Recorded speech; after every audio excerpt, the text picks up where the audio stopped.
So since the release of the trailer of the new Assassin's Creed, which is set apparently in the Viking Age, Assassin's Creed Valhalla, people have been asking me to take a look at it. And honestly, just from this first image, I kind of knew everything I already needed to know right there, that it's not going to be particularly accurate, and that wasn't really the vibe they were going for, which is fair enough, because, you know, it's just historical accuracy at the end of the day. I guess it doesn't matter how people now view the past. But people still asked Hilbert, please talk about the Assassin's Creed trailer. Is it accurate? Does it make sense? And the short answer is no, definitely not. It's incredibly inaccurate. There's loads of mistakes, loads of stereotypes that are perpetuated. But the thing is, other channels have already talked about this. So, for example, Shadiversity, I really like that channel. He's made a very long video going into depth about various things. I know the Metatron is working on something as well, and I'm sure other channels have done so too. So I kind of didn't want to do that, because I thought this is incredibly low-hanging fruit, because, I mean, just look at it. But instead, I thought I'd actually talk about what they perhaps get right, because I think, in fact, it's much harder to spot what they got right, which says a lot, but they have actually done their homework in some places, which is quite interesting. And I thought I'd talk about that, as well as addressing some of the things that Shad said in his video. Now, I really liked his video, and the vast majority of things I agreed with. I thought he had spot on, the things that absolutely did not make sense from a historical point of view in the trailer. But there are a few things that I disagreed with, and I thought I'd kind of make that into a video about this, because I didn't just want to repeat what's already been said here.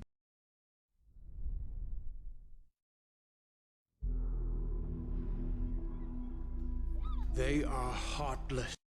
Alright, so the first thing I actually want to pick up on that's maybe correct is that actually what the non-warrior types seem to be wearing, apart from the fur, looks fairly okay. So some of the tunics, that's kind of the right style, going up to about the right length. Perhaps they'd be wearing cloaks though, because it's clearly some kind of winter scene, so it would be common for them to wear cloaks. And in fact, in the archaeological record, that's something we find a lot of our cloak pins to keep them tight. A lot of the buildings in the background, that's probably based off a stave church, which we later on find out this is in Alfred's reign, by the way. So that's in the 9th century at this point, where this is probably somewhere in Denmark. We weren't seeing stave churches at all at this point. There may have been one or two churches or ecclesiastic foundations of some description in Hedeby. We find a church bell, for example, as well as some Christians in other places, but certainly nothing grand on the scale that we see in the background, although of course these are meant to be pagans, as we find later on. One thing I will say though, again, multi-story buildings at this point in 9th century Denmark, I think unlikely. Although the kind of roof shape that we see there, I think, is inspired by something a bit like this, which, we do have some evidence for, that roofs were shaped like that, but I think probably the dimensions are a bit off. They would rather be long houses, halls, rather than these big, bulky buildings, which is something you're more likely to see in a kind of mobile game. But yeah, I think they have kind of taken, I think it's based more off a stereotype rather than the actual historical record. But the stave kind of church building is vaguely Scandinavian, just the wrong period, the wrong religion, and not that big. See, I was meant to talk about things that got right, but I just ended up talking about things that got wrong already, because I think that's what a lot of this is going to be. But let's move on. One thing I always find curious is that for some reason in every situation they seem to be wearing armor. Now, someone who does reenactment and has a male shirt, I can tell you that wearing that thing when you don't want to really isn't something you're going to do, because it's incredibly heavy. You'd feel exhausted. Now, this might be some kind of special warrior ritual thing being depicted, but in the previous scene where they were just kind of playing with their kids, they were also still wearing the ridiculous amounts of fur and the armor, and it's just incredibly tiring, to be honest. It's just incredibly tiring. But this is interesting, because this is a statue, most likely of a god. It's probably Chur, I think, because he's got one arm, he's got both eyes, there's no ravens around, there's no particular sign that this is going to be a fertility god, because they'd have a huge erect penis. There's no symbol that it would be Thor, for example. There's not his goat there, and he's not got a hammer. So I think it's likely to be Chur. I think he's also shown wearing a sword as well. He's famous for having a sword. He's a god of war and a god of law and justice, which would make sense. Now, it's interesting because we do actually have some accounts of these statues being quite important in the Norse pagan tradition. So we actually have the famous scholar from the Arab scholar in the East, Ahmed ibn Fadlan ibn al-Abbas ibn Rashid ibn Hamed, which is his full name. He was describing people he saw on the Volga River, so what's today in Russia. and he said that they worshipped poles that had the faces of the gods on them.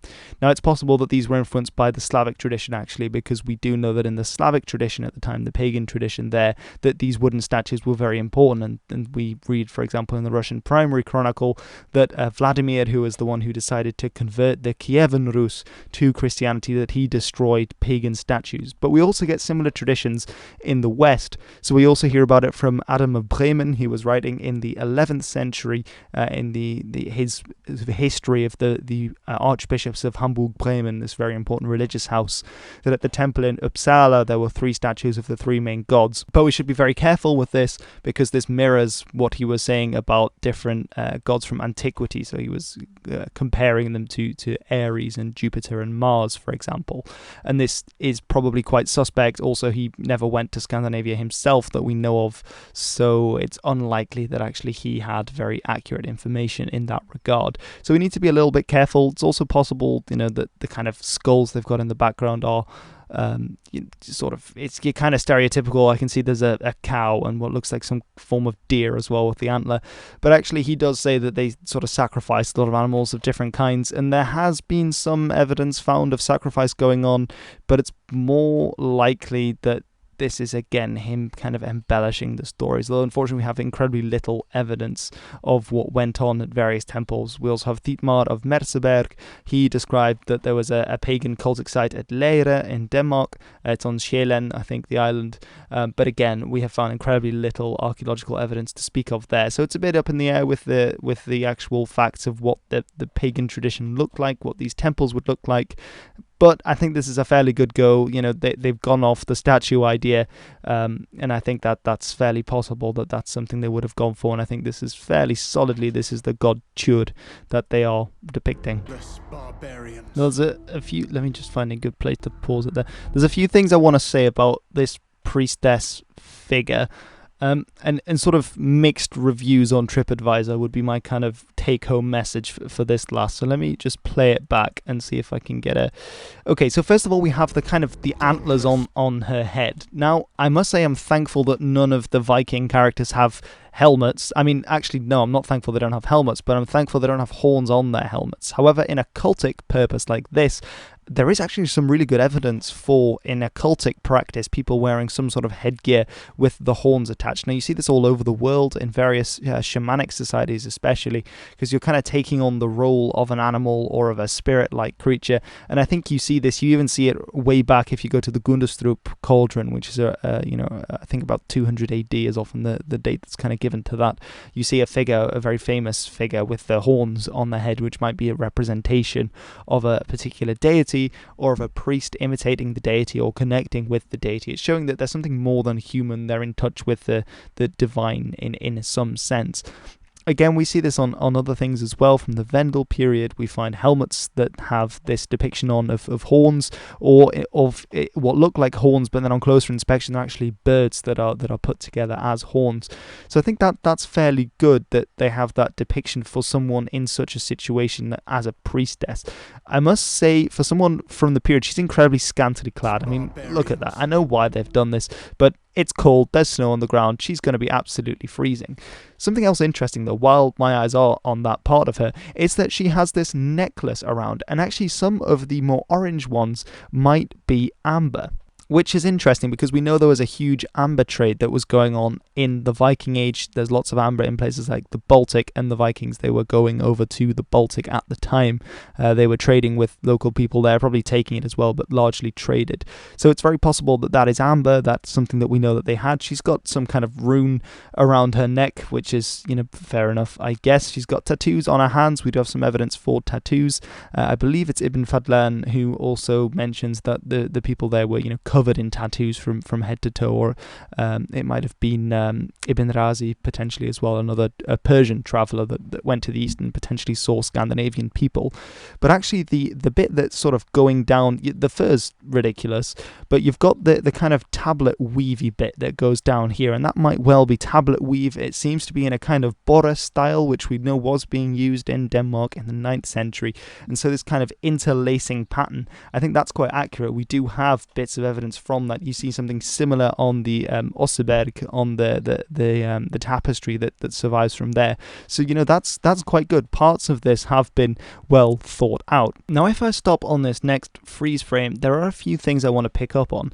First of all, good. This is nice. If you see this sort of, I'm not even sure what purpose they're playing on her, but that looks like a triquetra, which is a symbol that is used in both a pagan and a Christian tradition in the early Middle Ages, and actually appears on the coinage of Harald Hardraði, who rules in the later 11th century in Norway from 1046 up until 1066, when he famously dies, which is said to be the end of the Viking Age in England. And that's the triquetra, so that's a symbol that we know they were using. Now, I've tried to find the image because this looks like a very familiar image here. It's two cranes that are kind of bowed around each other, and I think we find something similar to that in the Staffordshire Hoard, or potentially Sutton Hoo, something along those lines. It's one of the earlier Anglo-Saxon hoards from the Migration era, so that does look to be a similar style. You see similar things in manuscripts as well, in some of the illuminated letters. So I think it might be a more insular feature rather than a Norse feature, but it's from the right kind of time period. As well, up here you see these kind of plate things. It's hard to make out exactly what's on there, but the style looks vaguely correct for the period, although it looks a little early perhaps. And that's a few of the things that are in the trailer that I can see appear to be more kind of Vendel era stuff rather than Viking Age stuff. Certainly when we later get on to see one of the helmets, that's just sort of copy and pasted out of the Vendel era plus flaps. But yeah, and I have no idea what this neck thing is, to be honest. That looks like something from an African culture. And the huge, is it an earring? Is it an earring? Is it going through here? That looks painful. I don't know what that is. Now, what is cool, if we look at this guy, is that he's got a braid in his hair, and his beard looks well groomed. He's not covered in dirt and muck and all of this, which is quite nice to see. Actually, we do get a lot of evidence that they were really quite conscious of their appearance. So we know that some of them dyed their hair, for example, dyed it a kind of red color. If they were blonde, they dyed a red color a lot of the time, which is very interesting. And we have loads of combs. The comb trade really boomed. I talked about this in my video on the Norwegian trade lanes that had opened. The comb trade was incredibly important. Lots of antler combs that were being traded, reindeer antler, etc. Which is really cool to see that they're actually putting some effort into making them, that they put a lot of effort into making themselves look good. You also get sort of hair picks, toothpicks, things like this, a vanity kit kind of thing, which you see in the archaeological record. So it's nice to see that they've put some effort into their appearance at a closer level, rather than just being scraggly kind of barbarian types. This is interesting. This is obviously a Viking longship, and from so far as I can tell, they have actually make it clinker built, so that sort of one plank goes over the other, essentially. And that's the kind of clinker style that made the Viking longship incredibly unique, and a force to be reckoned with for these ocean going journeys. Now, the size of longships is something that's for a matter of debate. We're probably looking at somewhere, a lot of them sort of 30 to 40 oarsmen. And I forgot to look, actually, if that's how many they had. Potentially. Yeah, they look about the right size, I think. One thing I do question is, this is meant to be England that they're sailing into, and I don't know where in England you'd get that on the coast, but yeah, sure, go for it. Alright, so here we have a classic raid on a town. But remember, hashtag not all Vikings, because actually Vikings were peaceful farmers. That's kind of the image you get here, which is interesting because on the one hand, I kind of like this. And this is because you have this classic image of the Vikings just kind of mindlessly slaughtering absolutely everyone, which is wrong. But this makes it seem like there's some kind of huge, moral high ground. He's saying, no, stop. It's like the meme of the guy in the Gillette advert. That was it, wasn't it? Sort of going, no, don't do that. It's kind of like that, but the Viking Age version. But the thing is, I think Shad mentioned this in his video as well. The only reason they wouldn't kill women and children is because they sell on the slave market, and the Vikings were a huge contributor to the slave market. Dublin, which became an important Viking town, was a huge slave market at the time. In fact, a large proportion of the MT DNA, so DNA that comes through from your mother's side in Iceland, is actually from places like Scotland and Ireland, specifically the Hebrides, where we know the Vikings were, and they were selling slaves. So the slave trade was a huge factor, and the reason they'd be sparing these people is so they could sell them as slaves, not for any kind of moral reason. I also don't think the Vikings didn't have any compulsion, or I should say early medieval Scandinavians, I guess, didn't have any compulsion with killing children. If you had a particularly disabled child or a sick child, or possibly even just a girl, because this might be one of the triggers for the Viking Age, is that they would leave girls out to die because it was more useful to have lads on the farm to help out, as well as if you were poor, you wouldn't be able to pay the dowry, the bride price, a lot of the time that you had to pay for girls to get married. So they had nothing against leaving children out. Exposure is the term that's used for letting them die out in the wilderness, because sometimes families just couldn't look after them. So it's a bit odd that you kind of have this moral high ground. And although one thing I will say while I've paused here is that some of the belt buckles look fairly good, actually. Yeah, that's one of the only nice things I can say about what they're wearing. But the belt buckles, they've done their homework, I think. It's a nice circular brooch as well. Right. With this, you get the idea that this is almost a city. There's so much. I don't know anywhere in the Anglo-Saxon world that you'd have kind of a pocket of thatched houses and then another pocket, another pocket. It's a little bit odd. It looks more like England, I will say, and potentially the church you can kind of see, the kind of monastery structure. It's a square tower, which is correct. That is what the Anglo-Saxons were building. But if this is the mid-9th century, I'm not sure how many we'd be seeing. This is probably a key center if this is the case. Also, how many different Viking bands are there if they've set all of this on fire at the same time that the fires haven't gone out yet all over this river valley? It's kind of interesting. Looks cool though. And that tower, actually, if I quickly go back, that church tower might actually be a fairly decent one. Yeah, square tower, that's good. That could be Anglo-Saxon. Scar the lands of England. Of where? England? But my good sir, England does not exist. This is before the unification of England, which arguably didn't happen until the reign of your grandson, Athelstan. Tut tut, Alfred, you're looking into the future again. Lands they will never defend. Lands they will never defend. I mean, try telling that to your son, grandson, great-grandson, great-grandnephew, and etc. Basically, the conquest of the Danelaw, as it became known, was a bloody affair. They really did put up a fight. So I don't know what you're chatting here, Alfred.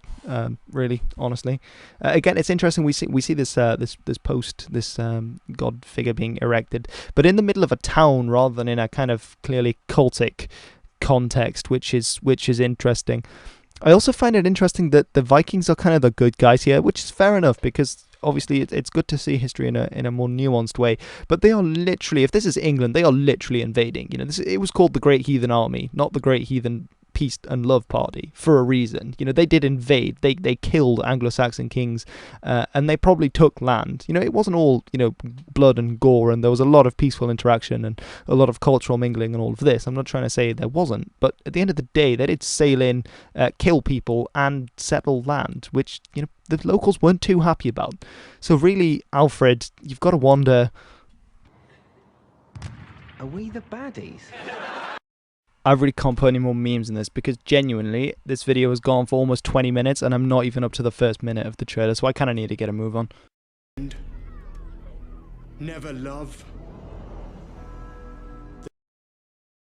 Alright, so now we see who is narrating all of this, and here's something I want to keep, I want you to keep in mind when you actually see this guy's full outfit. Now, do you think that the costume designer wanted to bring across the impression that this guy was a Christian at all?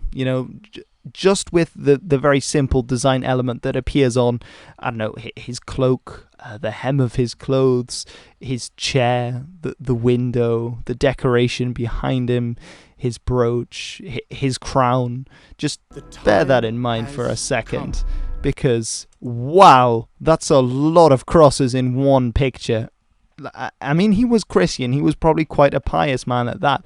But this is just a ridiculous amount, because the Anglo-Saxons, they had a lot of different design elements, and this looks to be some kind of silk cloth. And there was trade with the Far East. There was silk that came in, but it was probably in small strips rather than just this complete silky thing that he's wearing. But anyhow, what is cool though is what he is writing, and I want to talk a little bit about that, because you get it in view in just a second. Now you see it there, which is, it's clearly on a piece of vellum. It does seem to be a type of scroll of some sort, which probably is the case. A lot of the charters and things we find have been folded up and rolled up and things like this. And also the kind of writing that you see on there, you can see it there, seems to be some sort of, I believe it's an Anglo-Saxon square minuscule of some form. The language that's being written, at least up here, is Old English. I can make out several of the words. You've got sir, which is a word for the. I unfortunately can't make this word out. You've got God there. You've got saildo, I think, and then thus and thus again. So that's one of the inflections of the word the or this. So that's all, really good points. Obviously here we've got modern English, so there will be war, and then you've got his name, yeah, there we go, you've got Alfred Rex, so that's King Alfred. Now this is really cool as well, because this is a seal, and we know that other Anglo-Saxon kings had seals. There's reference to seals at an earlier time, but we also actually get a surviving seal of Edward the Confessor, who became king in 1042 and died in 1066. And what we see here is this is probably, they've done their homework, because we don't actually have any of the surviving seals of Alfred the Great, but we do have coins from Alfred the Great, and actually a lot of the coins look very similar. With you've got Alf there, you've got Red, and then Rex, so that's his name. It's in Latin, because a lot of the time they were trying to copy Roman coins of the time. Merovingian coins as well used Latin, rather than that they were speaking Latin, but it was also seen as a fairly high class, high status language. So that's why this Alfred Rex is in Latin, whereas this a lot of the main text would be in Old English at the time. So that's really cool, and it looks similar to a coin. So I think if a seal was to be carved, a lot of the numismatists today think that it would indeed be carved by someone who also cut the dies for coins, because it's a very similar process in a way. So I think if we had to make an informed guess at what Alfred's seal would look like, it would be something like that. So with this, they've really done their homework, historically speaking.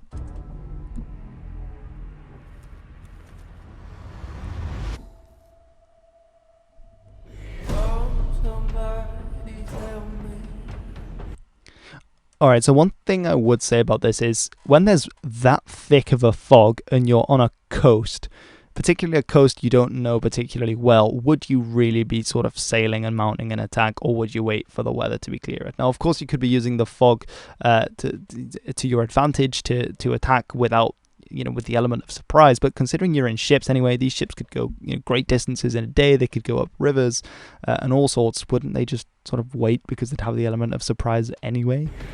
But anyway, I mean, just a suggestion. Again, we can see the kind of the overlapping wood there, which is accurate, which is cool. And really, oh, actually, you can see a cloak pin on that guy. Hold on, let me get it. There, you can see. Right there, you can see a kind of cloak pin, but kind of in the fur. I mean, it's close. They're clearly they're attempting. Okay, they're doing their best. Now, this again is Shadowversity. Also, that could be based on a bracteat, which is a kind of earlier medieval feature that you see, that based on Roman coins and medallions and Byzantine medallions and such in the Germanic world. But then again, with all that hideous fur, it's kind of hard to compliment them on this. Again, these fire arrows, it's incredibly thick mist. Would they really be staying alight? Although we do get references to fire being used to destroy Viking ships, burning ships and all of this.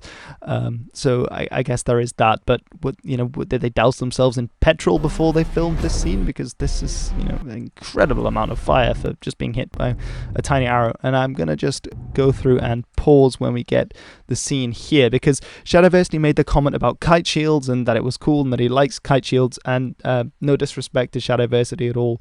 He knows an awful lot about later medieval weapons and things, and a lot about this period as well. But actually seeing kite shields here in the Anglo-Saxon army is really quite incorrect. We do see kite shields that are being used by the Anglo-Saxons, but this is only much later. Now, fair enough to him, because he didn't know at what point this was, which dateline. It might have been a later dateline, but given that we've seen King Alfred, this puts a very firm dateline on this. This is probably the Great Heathen Army attacking Wessex, so we're talking at some point from the 870s to 899. That's Alfred's reign, and I would put this at sort of the earlier point, maybe leading up to the Battle of Edington, so 878 or 871 when they start to attack Wessex. At this point, we don't see kite shields being used by the Anglo-Saxons yet. The kite shields are brought over to the Anglo-Saxons. A lot of them start coming in from 1042. I already mentioned Edward the Confessor. He actually grew up in exile in Normandy for a long time. His mother was a Norman, Emma of Normandy, and the Normans used kite shields. Why did they use kite shields? The Normans were famous riders, and so as a rider you can protect your leg, you can protect your flank, which is of course very exposed when you're sat up on a horse. Now the Anglo-Saxons and the Vikings both employed the shield wall formation, which, as you can see, is not at all being employed anywhere in this, which is a heinous historical mistake. But there wouldn't be any kite shields at this point in Anglo-Saxon England that they were using. They should be using round shields rather than the kite shields as they're portrayed here for whatever reason. Now, in a minute, we're about to see a case. That's cool, though. The javelins, they definitely did use them. These structures seem to be huge and made of stone for this period of Anglo-Saxon England, but sure, I guess.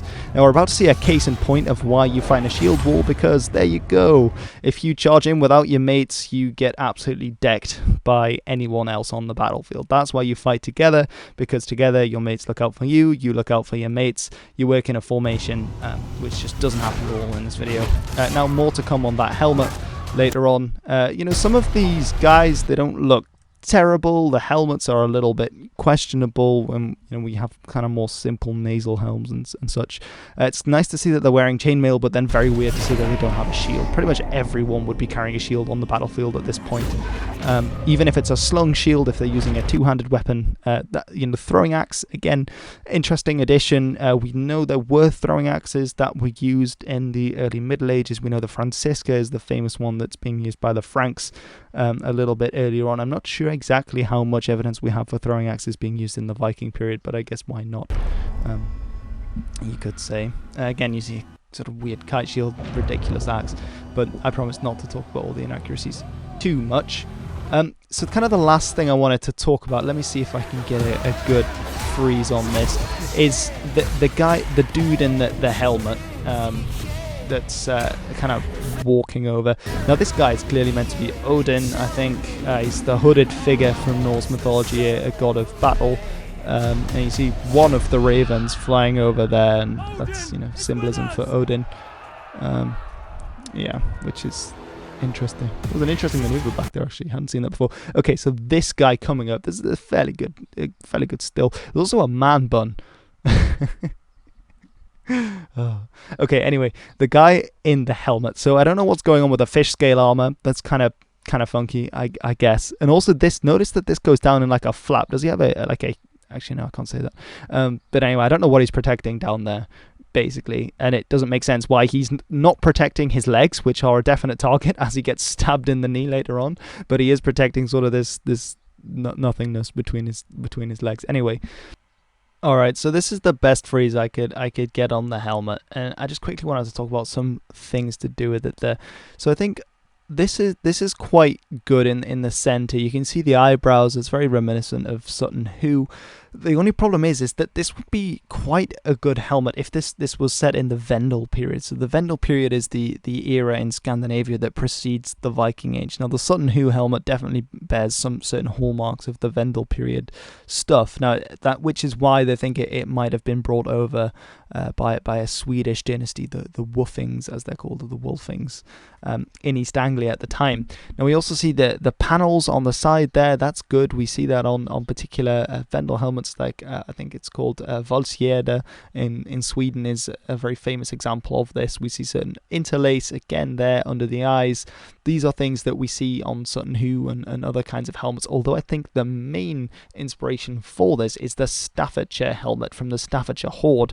And actually the recreations of that do have this, I'll actually just play it and see if we can get a better view, do have this kind of Roman centurion-esque thing on the top. You can see the panels really clearly there, which is really nice, that you find on other Vendel style things. And you can see here again the kind of the rims. Now at the top, a lot of the time they'd have some kind of boar shape, and we actually hear about this in Beowulf. There are certain verses that allude to the kind of boar that's on top, again with the kind of gold going around the rims, slightly reminiscent of the Coppergate helmet. And actually the Coppergate helmet, these are, I think, carbon copied from the Coppergate helmet, which are these side flaps that hang down. That is something very reminiscent of the time, as well as but then that's from a different period to the Sutton Hoo helmet. It's from a different period again to the kind of Vendel style stuff. So unless this is some kind of time traveling Vendel dude, then this is in the wrong era, unfortunately. Although it's still pretty cool.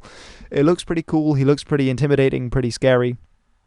And actually one of the main reasons why they look fairly Roman actually is because they were in some ways copying Roman stuff. So a lot of the early Anglo-Saxon stuff is from people who will have served with the Roman army. They were foederati, so they were auxiliaries a lot of the time when they served in Britain. It's possible a lot of the Anglo-Saxons before the invasion had served in Britain at places like Hadrian's Wall.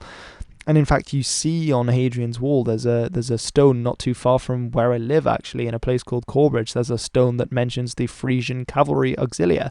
Now, we're not sure if these Frisians at that point were still sort of the Frisi, who may or may not have been Celtic, or whether they were the later tribe that moved in. But we have evidence that there were these Germanic mercenaries here.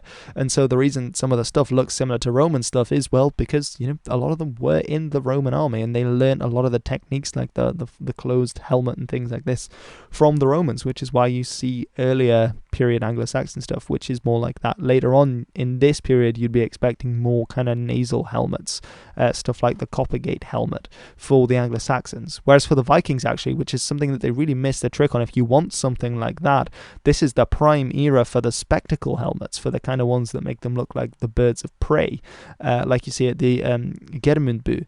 You see a kind of helmet like that. That will be perfect, but none of the Vikings seem to be wearing any kind of head protection, which is incredibly strange, considering they're wearing so much fur. And don't even get me started on this garnet encrusted contraption.